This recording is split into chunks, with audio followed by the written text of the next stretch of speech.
Baik, Assalamualaikum warahmatullahi taala wabarakatuh.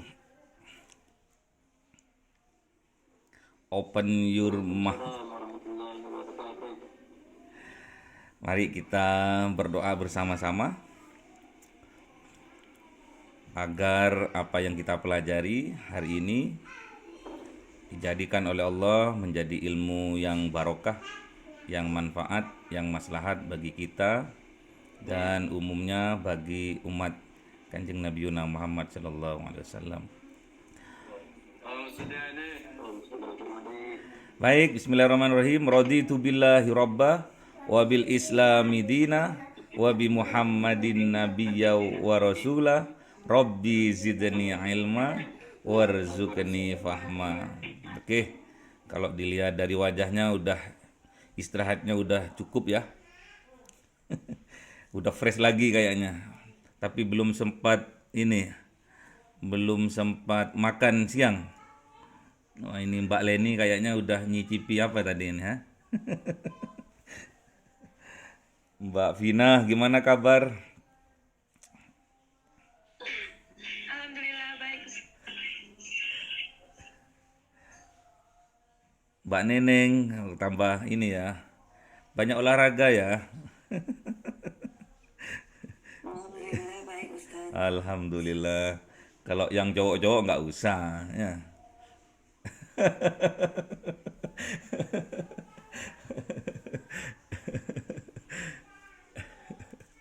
Bukan pro sama perempuan, dah. Kalau yang laki-laki harus kuat ya. Kuat mental, jiwa dan raga ya. Karena calon pemimpin itu harus kuat ya. Kuat akalnya, kuat jiwanya, raganya. Nah, tapi kalau di zaman now harus kuat PT-nya katanya. Dolarnya, ringgitnya, rupiahnya ya. Apapun itu, harta itu adalah kekuatan juga ya. Tapi memang dalam manajemen harta, modal kalau di dalam bisnis itu memang tingkat kebutuhannya nomor sekian. Tapi yang terutama adalah kita sebagai SDM-nya, sumber daya manusianya.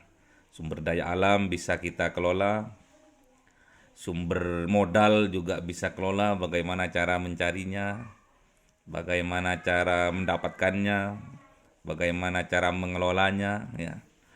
Baik, calon-calon pengusaha sukses di masa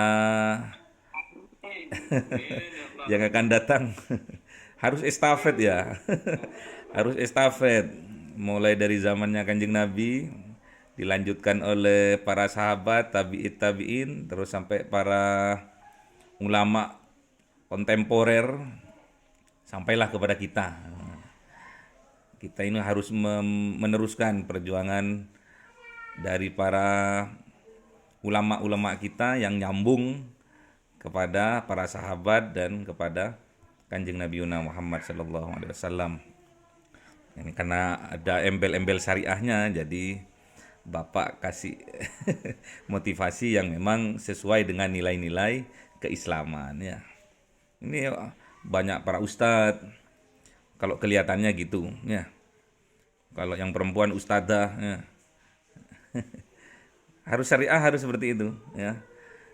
Apalagi masih jiwa-jiwa muda seperti kalian, masih umur 18, 19, 20. Ada yang juga 23 kemarin. Ada yang juga 25. Bapak doakan semoga yang terbaik yang diberikan Allah buat kalian semua ya. Amin ya Allah. Baik, Bapak akan akan nge-share PPT atau nggak usah PPT ya, ngobrol aja. Karena ini dunia yang baru, jadi Bapak sekilas akan memberikan selayang pandang lah ya, agar ada tujuan atau cita-cita yang harus kita capai. Baik, Bapak akan share.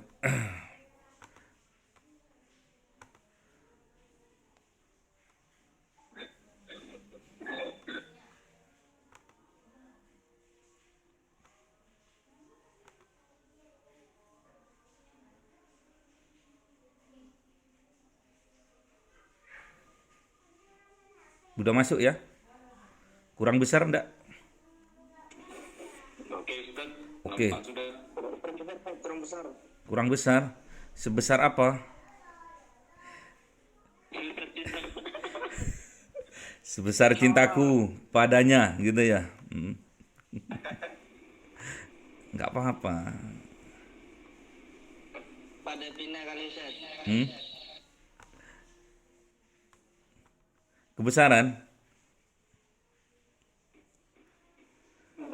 Ya, Ustaz. Cukup. Cukup. Baik, perkenalannya sudah kemarin ya. Terus ini silabusnya. Silabusnya nanti Bapak share kemana ya? Slide-nya ini. Ke grup aja ya. Biar bisa mengakses semua. Hmm? Baik. Kelas Ustaz. Oh ya, ya baik, baik. Ini ada pendahuluan, jadi ada 14 bab. Berarti kita kurang 16 sampai 17 kali pertemuan. Kalau kita diambil rata-rata, setiap 1 bulan itu 4 pertemuan, berarti untuk mencapai 16, berarti kita 3 bulan ya. 3 bulan kita akan bertatap muka. Semoga Allah memberikan kesehatan terus, memberikan semangat terus buat kita untuk menjadikan diri kita orang yang lebih baik dari yang kemarin, lebih berkualitas, lebih cerdas ya. Kemarin hari santri ikut kemarin hari santri. Ikut Ustaz, ikut. Pawai kami Ustaz. Oh pawai luar biasa. Santri itu satria ya. Santri itu dari bahasa Sangsekerta juga. Maknanya satria.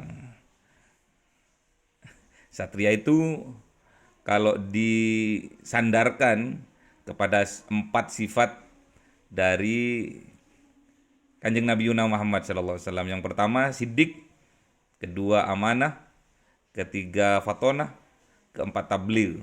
Makanya kalau seorang pemuda, seorang santri mempunyai 4 sifat dari Kanjeng Nabi Muhammad itu, dia layak dipanggil satria. Ya. Satria membela agamanya, bangsanya, dan negara kesatuan Republik Indonesia. Selamat Hari Santri buat kalian. Baik, kita langsung masuk ke pendahuluan. Di pendahuluan ini ada 5 sub item.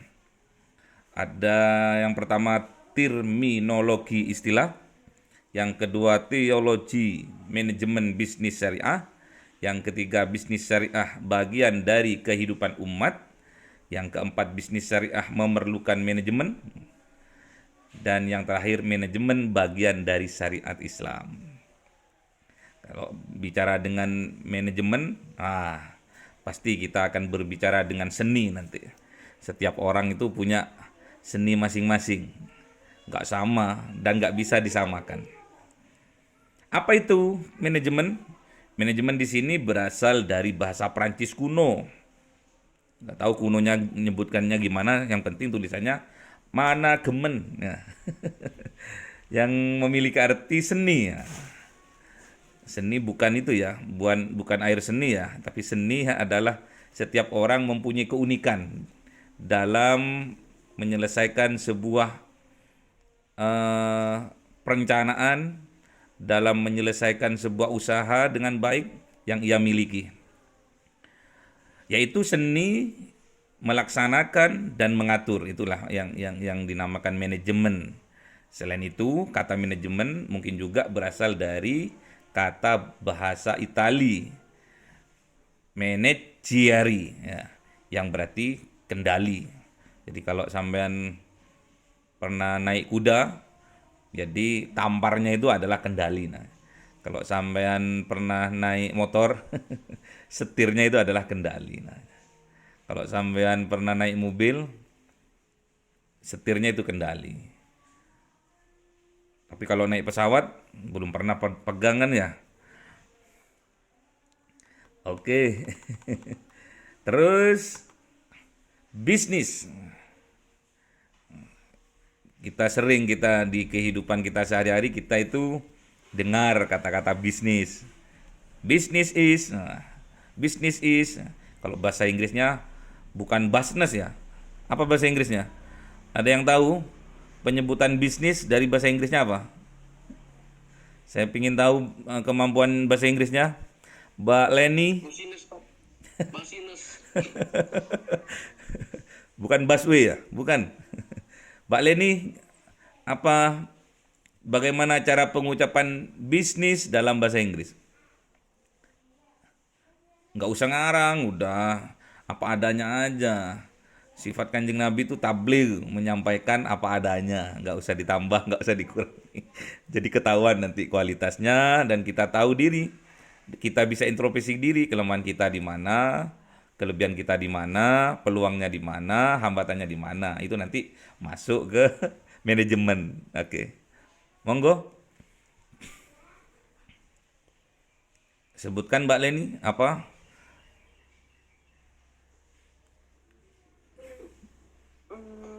Nggak ada nggak ada.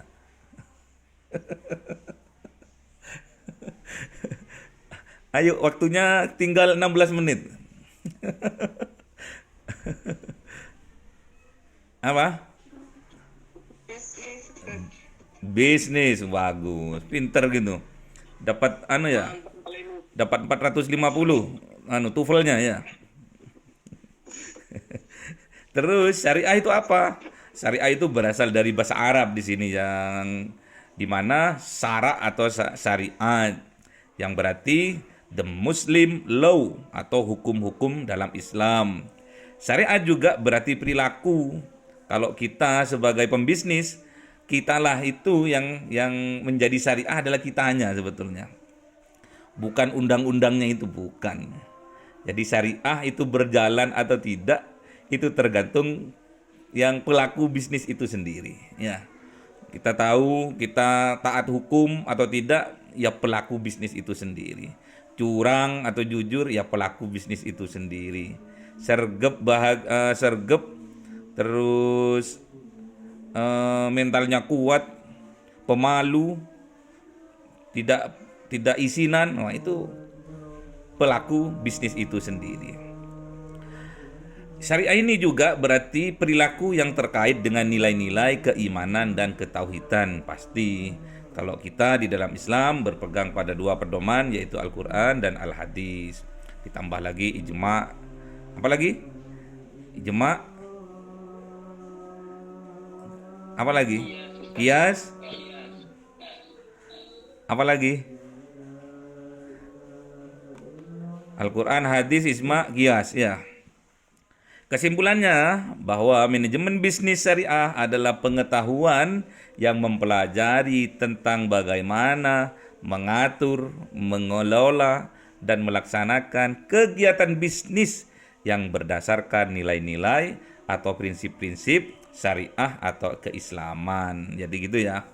Jadi bisnis ya umum, semua yang niatan usahanya yang tujuannya adalah mencapai keuntungan itu adalah bisnis. Tapi di sini ada embel-embel syariah, tidak cukup hanya keuntungan yang kita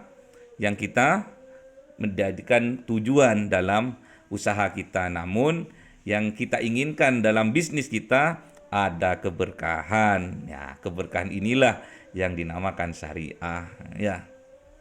Paham? Jadi yang dikejar bukan hanya keuntungan saja. Untung 1 juta, untung 2 juta, untung 3 juta, MM-an, bukan itu. Tapi keberkahannya, kemanfaatannya itu yang dijadikan tujuan oleh pembisnis yang berlandaskan syariah atau keislaman. Ini teologi manajemen bisnis syariahnya ada di surat Hud 61. Coba nanti sampean ini ya, sampean hafalkan ya. Setiap kita memulai biasanya Bapak itu akan nunjuk, Mbak Vina, surat Hud ayat 61. Ya, harus sudah hafal. Lengkap sama artinya ya, nggak usah tafsir, artinya saja. Nanti belajar tafsir malah nggak selesai-selesai bisnisnya ya. Enjoy ya, belajar itu harus enjoy, harus fresh, harus yang utama harus cinta sama pelajaran yang akan kita bahas. Sorga ya, bisnis itu identik dengan sorga, deket. Makanya sampean harus belajar bisnis sungguhan biar dekat sama sorga ya. Dan di sini disimpulkan bahwa dalam manajemen, dalam pandangan Islam mengandung pengertian segala sesuatu harus dilakukan secara baik, ihsan, teratur, tertib, rapi dan benar. Ini butuh perjuangan. Nanti akan timbul kebiasaan. Kalau sudah biasa akan timbul keistiqomahan. Nah, itu harus betul-betul dijaga ya. Tidak boleh dilakukan secara asal-asalan. Yang penting beres, yang penting buka usaha tinggal pasrahkan sama Allah. Enggak seperti itu. Jadi kalau sampean punya usaha bisnis, harus nanti ada SKB, studi kelayakan bisnis ya. Nanti ada peluangnya apa, terus hambatannya apa, harus tahu itu semua. Jadi tidak asal-asalan kita buka bisnis, sembarangan buka bisnis, nggak asal-asalan. Jadi harus punya plan dari awal ya. Jadi nanti jelas nanti bisnisnya sampean tuh nggak ada ceritanya rugi, itu nggak ada ceritanya rugi. Bisnis itu untung ya. Kalau ada yang rugi Pak, berarti ada yang konslet, ada kesalahan di situ ya. Pernah tahu ceritanya pengusaha tol yang di Jakarta itu? Dia itu jualan nasi kuning, harganya 2.000 ya. Jualan nasi kuning, harganya 2.000 rupiah. Padahal di sekitarnya itu minimal harga nasi kuning 10.000. Jadi yang datang itu para ojek, Grab datang makan di situ. Pemulung, tukang becak, semua makan di situ. Tapi tambah kaya, kok bisa ya? Nanti rahasianya ya. Lanjut. Jadi nggak ada ceritanya dalam berbisnis itu rugi, nggak ada. Apalagi ngepres, Pak Po nggak ono ceritane. Bisnis itu kok Pak Po, nggak ada ya. Bahkan dalam hadis yang diriwayatkan oleh Muslim dari Abu Ya'la, melaksanakan manajemen itu merupakan suatu kewajiban. Innallaha katabal ihsana ala kulli syai'in ya. Nanti ini juga harus dihafal ya. Di mana hadisnya yang diriwayatkan oleh Imam Muslim harus dihafal. Ya. Nanti Mbak Fauzia tolong sebutkan. Nah, langsung. Itu namanya syariah ya. Kalau sampean pingin betul-betul barokah ilmunya sekarang ini loh. Ini sebetulnya satu langkah kemajuan dalam berbisnis, yaitu dengan cara kita belajar ilmunya terlebih dahulu. Nanti ada etika bisnis. Kalau di dalam Islam itu akhlak ya. Ada akhlak dalam berbisnis itu akhlak. Jadi kita utamakan akhlak di atas ilmu kita. Al-adab fokol ilmi. Jadi adab atau akhlak itu harus kita junjung tinggi di atas ilmu yang kita miliki ya.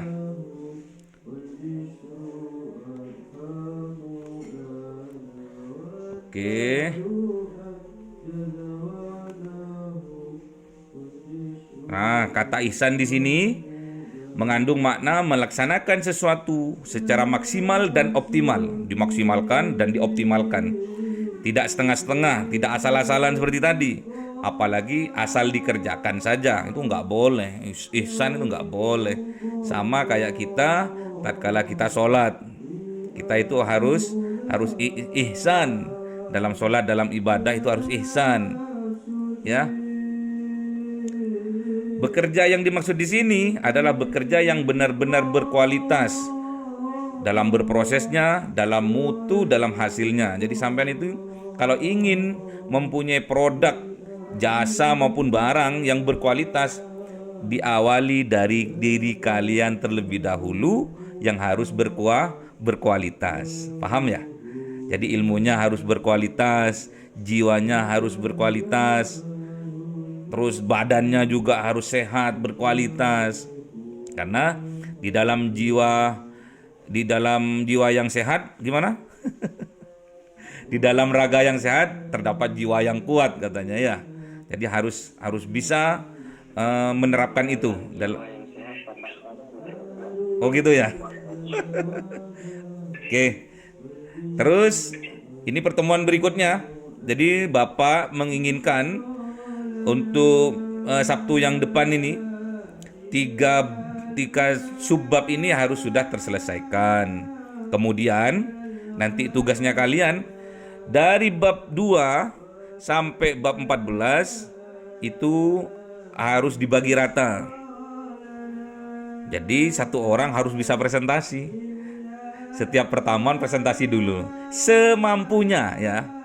Presentasi semampunya. Bapak nggak menyuruh sampean itu harus sempurna. Karena Bapak tahu kemampuannya sampean itu sebatas mana. Makanya sampean belajar dan terus belajar untuk supaya keilmuan kita terus disempurnakan oleh Allah gitu ya. Paham? Ini untuk pertemuan berikutnya, bukan sekarang. Sekarang kan sudah habis waktunya. 11.30 ya, kurang 6 menit. Belum tanya jawabnya ini ya. Jadi untuk untuk next pertemuan yang akan datang kita akan membahas bisnis syariah, bagian dari kehidupan umat. Bisnis syariah memerlukan manajemen harus. Kalau nggak ada manajemennya nggak bisa jalan itu nanti. Dan yang ketiga, manajemen bagian dari syariat Islam ya. Oke, ada yang mau ditanyakan? Monggo yang mau ditanyakan, monggo langsung.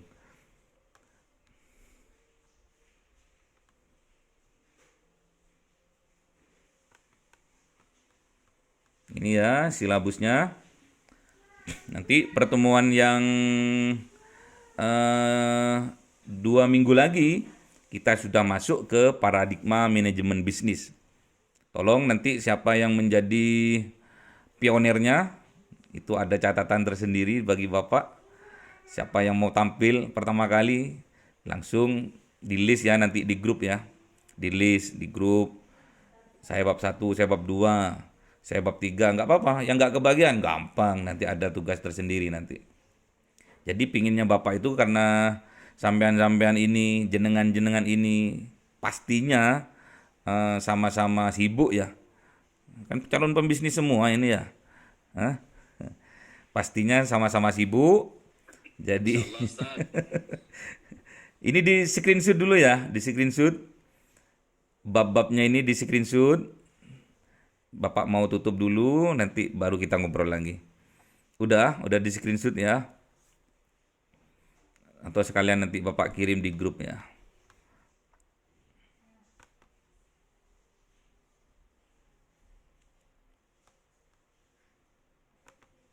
Jadi bisnis itu bukan hanya diomongkan ya, tapi harus dipraktekkan.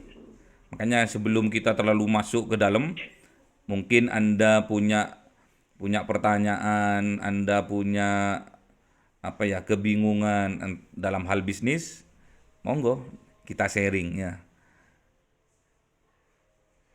Ayo Mas Gibran, ini di pondok ya, di Raidul Jannah ya.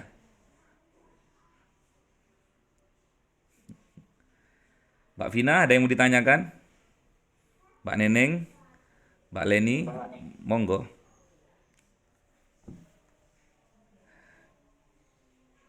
Ada yang ditanyakan? Monggo. Prinsip dari seorang pembisnis, terutama kita sebagai pembisnis yang muslim, tujuannya satu adalah falah, kemenangan. Sebelumnya falah itu kemaslahatan. Sebelumnya itu keberkahan. Jadi ada step by stepnya. Nanti ujung-ujungnya kesuksesan itu adalah kebahagiaan. Bagi kita, bagi semua. Bukan cuma kita tok sing bahagia, orang lain sengsara. Bukan, itu dolim. Pengusaha dolim namanya itu ya. Kalau pengusaha muslim itu kita sukses dan bisa mensukseskan orang ya. Kita punya ilmunya, kita punya pengalamannya, kita tularkan kepada saudara-saudara kita yang lain supaya bisa juga menjadi pengusaha yang sukses ya. Ayo Mas Saifullah, pedangnya Allah, monggo. Boleh Ustaz, Nggih, Ustaz. monggo. Ya Ustaz, izin bertanya, kita ini kan sebagai mahasiswa, jadi itu bagaimana peran mahasiswa dalam menanggapi yang namanya bisnis syariah ini Ustaz? Sekian Ustaz. Menanggapi. Menanggapi.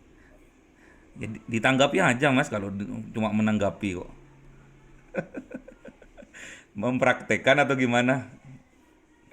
Peran mahasiswa ini peran kita sebagai mahasiswa ini kan, Mm-mm. menanggapi atau menghadapi yang namanya bisnis syariah ini gimana Ustaz? Oke, baik, bagus sekali pertanyaannya ini. Jadi tugasnya sampean pertama harus belajar sungguh-sungguh tentang apa itu bisnis syariah. Terus di dalam kenyataannya beda kadang dengan apa yang kita pelajari. Itu namanya nanti compare ya. Nah, itu nanti kalau sampean sudah skripsi atau apa, itu sebuah penemuan yang luar biasa. Tatkala apa yang kita pelajari tidak sama dengan praktek di lapangan, itu nanti ada novelty-nya, ada kebaharuannya, ada masukan yang intinya untuk terus meningkatkan kualitas dalam berbisnis itu sendiri. Kuncinya satu, belajar ya biar pinter. Oke. Ada lagi? Gimana dalilnya kalau nyari ilmu? Tolibul ilmi gimana? Masih Talabul ilmi faridatun ala kulli muslimin. ala muslimin wal muslimat, luar biasa Mas Fatur Rahman. Terus waktu batasan dalam mencari ilmu umurnya berapa? Mas Ahmad Taufik, gimana hadisnya? Minal mahdi ilal lahdi. Jadi nggak ada batasan umurnya. Mulai dari kita kecil, buayan ibu, sampai kita meninggal dunia. Bagus, Mas Ahmad Taufik. Terus ada yang mau ditanyakan lagi? Udah pas ini waktunya. Saya kalau ngajar pas aja. Nggak mau korupsi. Ayo, siapa lagi? Mbak Neneng, jangan ngelamun. Jangan ngelamun. Nanti suaminya pengusaha kok, nggak usah khawatir. Pengusaha muslim yang penghasilannya dari zakatnya nanti MM-an nanti zakatnya ya. Amin ya. Mbak Vina, ada yang ditanyakan? Mas Reski Jaya. Wah, ini luar biasa. Ini namanya Jaya ini memang, ha? Atau ditambahin sendiri?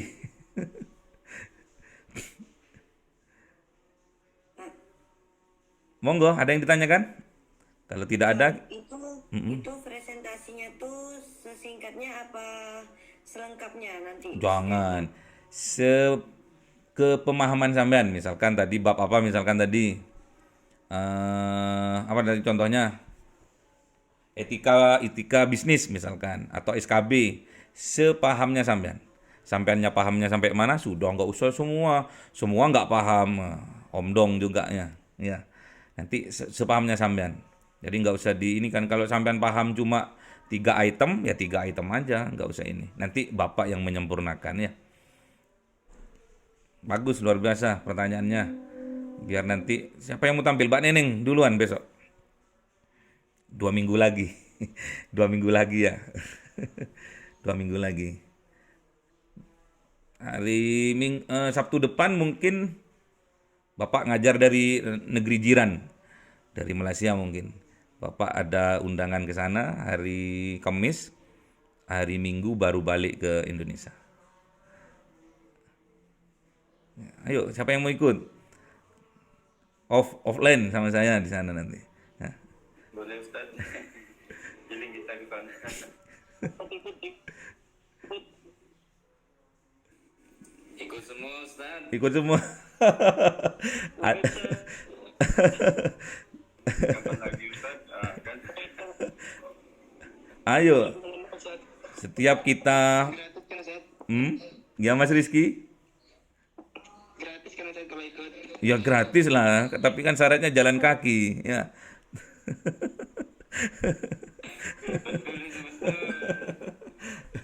Insya Allah tidak ada kabar lagi Ustaz.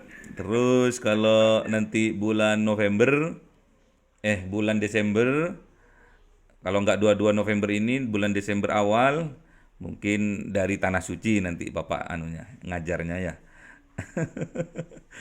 Nga- Ini Ustaz oleh-oleh. ngajar pokoknya di sana wis. Apalagi ketahuan di situ ada Masjid Nabawi gitu kan, luar biasa. Nanti keberkahan. Panjang Ustaz. Terus nanti ada Masjidil Haram, nanti kita inilah, kita doa bersama lah ya. Yusul Ustaz, Yusul. Nggih. Nanti Bapak live di sana, sampean-sampean doa ya. Sampean-sampean doa. Berarti kalau di sini jam setengah 11, di sana subuh. Di sana subuh. Jadi pas subuh nanti Bapak live di sana, nanti sampean doa. Doa di sana ya. Sama kan? Mikrofonnya ada di Mekah. Ya. Mikrofonnya ada di Madinah. Ini. Doanya sungguh-sungguh. Nggak usah separuh-separuh. Nggak ada seorang pembisnis tuh coba-coba, nggak ono. Nggak ada ya. Jadi kalau sampean bisnis, langsung niat bismillah ya. Nggak ada sungguh-sungguh. Nggak ada apa? Apa tadi? Coba-coba, nggak ada. Kalau bisnis, bismillah. Utamanya itu, modal utama bismillah ya. Nggak ada coba-coba. Wis tak coba-coba jual bakso. Nggak laku, jual soto. Nggak laku lagi, jual sate. Nggak boleh gitu ya. Harus bismillah. Bismillah. Harus siapkan semua, mentalnya siapkan. Doanya siapkan. Ridho orang tua siapkan ya. Pasti sukses. Nggak ada yang nggak sukses. Ilmu katon naik kok ya. Ilmu katon bisnis itu bisa ditiru. Tapi kalau rezeki nggak bisa ditiru. Ada yang ditanyakan lagi? Ayo. Mas Reski Jaya, monggo. Mas Reski Jaya. Gini Ustaz, dalam manajemen bisnis syariah itu kan ada terminologi yang kita sebutkan tadi. Yang pertanyaan ini, terminologi dalam bisnis syariah itu maksudnya bagaimana Ustaz? Duh, apa sih terminologi itu? Yang tadi kita Ustaz, Iya. Apa itu? Saya tanyakan dulu. Sampai nanya terus nggak tahu, nggak paham apa yang ditanya. makanya Ustaz, saya kurang paham tadi itu Ustaz. Bentar, saya tampilkan lagi.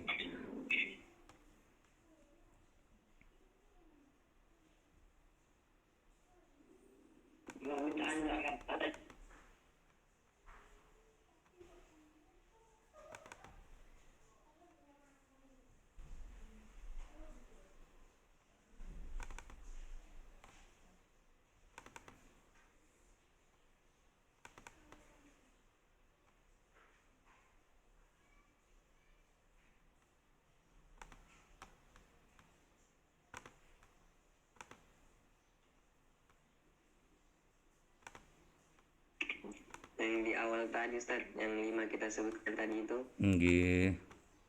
Sebentar.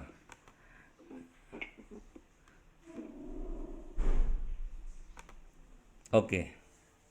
Apa yang ditanyakan?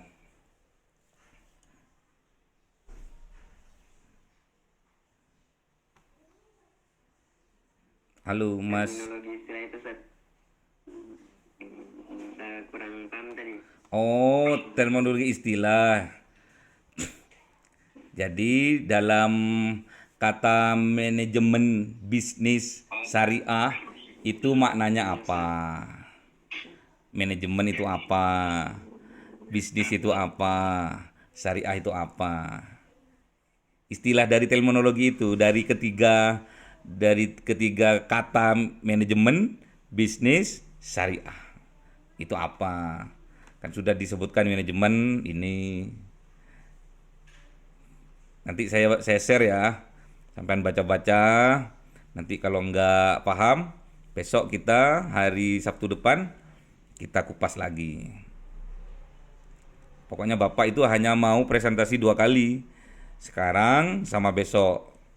Habis pertemuan selanjutnya nanti yang bab kedua, paradigma manajemen bisnis syariah.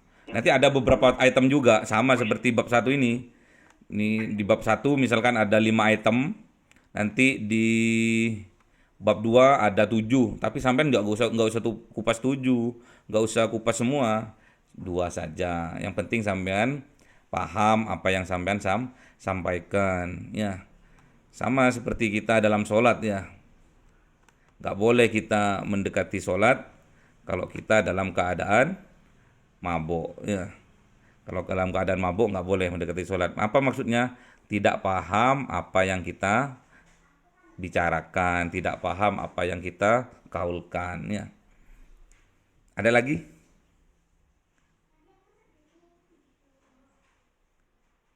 Paham Mas Rizky? Definisi istilah, terminologi itu ya. Arti kalau disederhanakan ya. Iya, Ustaz. Paham. Apalagi? Sudah? Kayaknya Mbak Leni mau nanya ini. Ayo Mbak Leni nanya. Ini punya bisnis apa Mbak Leni di rumah? Di pondok, Ustaz. Oh, di pondok. Pondok mana?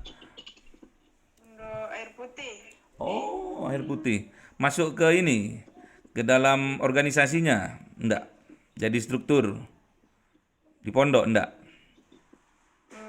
Jaga kantin, Ustaz. Jaga kantin. Manajemennya diserahkan sama santri atau tetap manajemennya yang pegang pondok?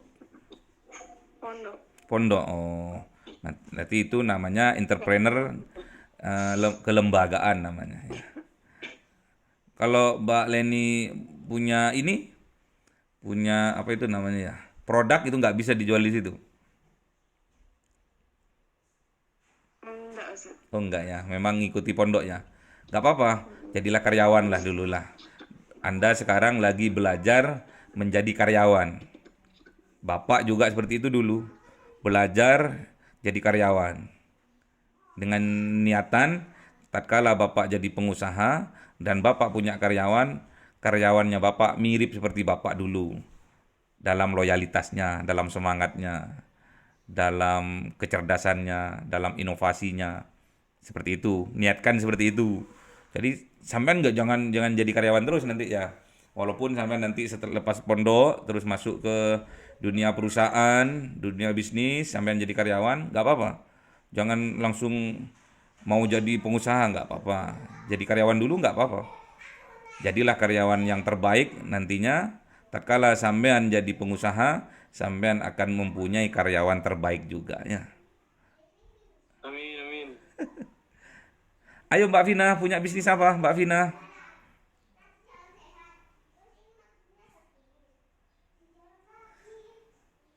Bisnis puisi?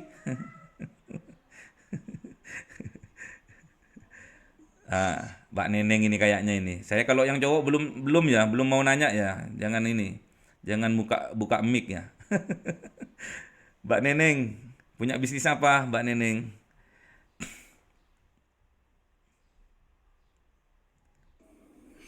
Warung, toko sepatu, tas, dan transaksi online. Oh, berarti sudah belajar digital marketing. Oh, luar biasa, bagus. Bagus, itu salah satu ujung tombak ya bagi seorang pembisnis. Sekarang itu bukan marketing tapi dunia online. Itu yang menjadi ujung tombaknya sekarang ya. Makanya harus cerdas, jangan sampai kita itu dengan dunia online, dengan dunia elektronik, jangan sampai kita gagok ya. Jangan sampai kita kaku, harus luas kita ya. Setiap ada kesempatan, ada pembelajaran, entah itu dilakukan oleh perusahaan yang sudah terkenal, misalkan Bukalapak mengadakan seminar, ikut gak apa-apa, ikut. Bagus. Ada yang kemarin itu santri itu dapat door prize, ada yang dapat TV dari Bukalapak itu kan, ada yang dapat sepeda motor gitu kan. Karena memang online-nya udah bukan cuma jutaan tapi ratusan juta. Luar biasa. Makanya kemarin pas waktu Hari Santri, door prize-nya itu diberikan pada waktu perayaan Hari Santri kemarin. Ada lagi yang mau disampaikan Mbak Neneng? Gimana? Penjualannya sesuai dengan yang diharapkan atau masih butuh terus inovasi? Alhamdulillah sesuai. Sudah buat NPWP? Sudah. Oh, luar biasa. Kalau kemarin kakak tingkatnya jenengan itu pas belajar tentang perpajakan dan zakat, semua Bapak mewajibkan untuk meluluskan dan untuk mendapatkan nilai yang terbaik diminta untuk membuat NPWP. NPWP pribadi dulu. Baru nanti NPWP lembaga atau perusahaan dan lain sebagainya ya. Wah, ini Pak Eko. Kok Ayu? Ada pertanyaan Ustaz. monggo.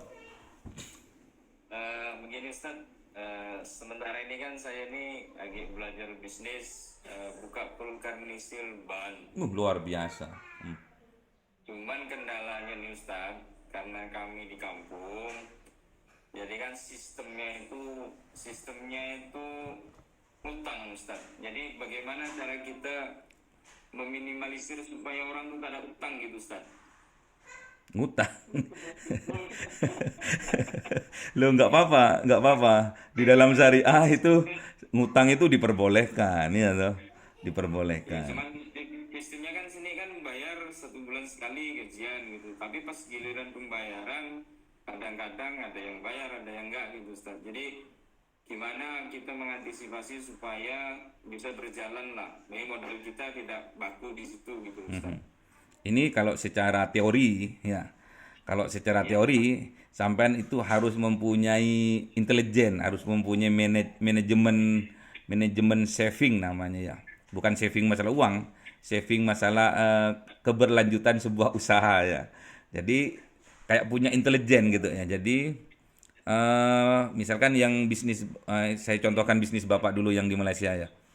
Tatkala Bapak bawa produk dari Indonesia ke sebuah perusahaan di sana, misalkan ada karyawannya 1.000 karyawan, berbentuk misalkan baju misalkan ya, seragam misalkan, 1.000 karyawan, dan setiap karyawan dibebani 100 ringgit misalkan, kalau uang sini kurang lebih 350.000 lah, 300 lah.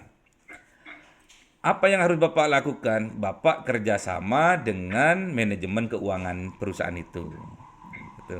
Jadi tatkala gajian langsung dipotong, jadi nggak ada nunggak, itu nggak ada. Nah, jadi misalkan sampean juga bekerja sama dengan sebuah perusahaan atau mungkin cuma perorangan tapi dia sebuah bos misalkan gitu, nggak masalah. Sampean sering-sering berkunjunglah ke tempat perusahaan, misalkan transportasi ya, misalkan ya. Transportasi atau berbentuk CV atau berbentuk PT atau berbentuk perorangan, boleh-boleh saja. Harus jalin silaturahmi itu. Jadi komunikasi jangan sampai miss ya. Jadi tatkala produk yang Bapak bawa ke Malaysia itu sudah waktunya gajian, itu dari keuangan harus langsung dipotong. Nah, dipotong itu kan dihutang. Jadi kan kalau Bapak ke sana tanggal 15, gajiannya tanggal 1 kan molor selama setengah bulan atau 15 hari gitu kan. Nah, nanti setelah Bapak di Indonesia, dari pihak Malaysia sudah mentransfer uangnya itu. Sama seperti sampean, misalkan sampean harus kenal sama yang punya perusahaan itu. Nah, gitu. Jadi manajemennya seperti itu. Jadi harus kenalan gini. Oh, Pak, kemarin tagihan untuk bannya sekian. Jadi jangan berbicara sama supir ya. Jangan. Supir itu hanya untuk menyampaikan aja, keputusan ada di bosnya. Ya. Jadi harus ini, jangan cuma satu perusahaan, bahkan semua sampean itu harus adakan kerjasama dan ada win-win solution. Misalkan di tempat yang lain harganya misalkan vulkanisir ban itu berapa sekarang? Kalau kalau satu ban itu berapa sekarang? Kalau jasa 4,5 kan 4,5 itu berapa? 450.000 450.000 jasanya toh. Enggak, jasanya toh. anunya sama bahan-bahannya itu Nah, kalau semua bahannya sekitar 800-an Pak. 800. Itu anu ya, dump truck ya? Iya. Atau truk yang besar gitu loh ya. Dump truck yang ban 6 itu Ustaz. Oh, itu luar biasa. Jadi harus komunikasi terus dengan ini. Dengan cara apa? Safety tadi. Sampean foto plat nomornya, terus sampean foto supirnya ininya sampean kirimkan. Udah percaya mereka sudah. Inilah strategi ya. Strategi untuk menanamkan kepercayaan terhadap pihak lain. Nanti ada pelayanan, nanti ada misalkan dalam 6 bulan sampean bawa apa kayak buah kayak apa kayak yang dibungkus itu cantik sebagai inilah ya hadiah lah, parcel. Luar biasa, bagus. Lanjutkan.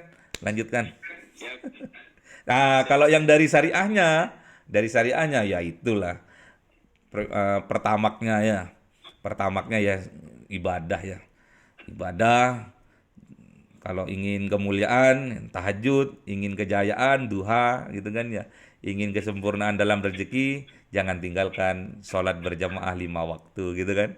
Itu kalau di syariah yang Bapak telah jalankan. Jadi Bapak yang Bapak sampaikan ini bukan berdasarkan teks di buku saja enggak ya. Saya enggak mau. Yang sudah Bapak praktekkan, Bapak rasakan, saya sampaikan gitu ya. Jadi enggak sama seperti yang lain. Bapak geluti dulu, Bapak pahami dulu, Bapak kerjakan, memang sudah selesai, tahu rasanya seperti apa, pengalamannya seperti apa, manfaatnya seperti apa, mudaratnya seperti apa, baru Bapak sampaikan. Gitu. Ya. Ada lagi? Oke. Baik, udah hampir 1 jam. Hampir 1 jam.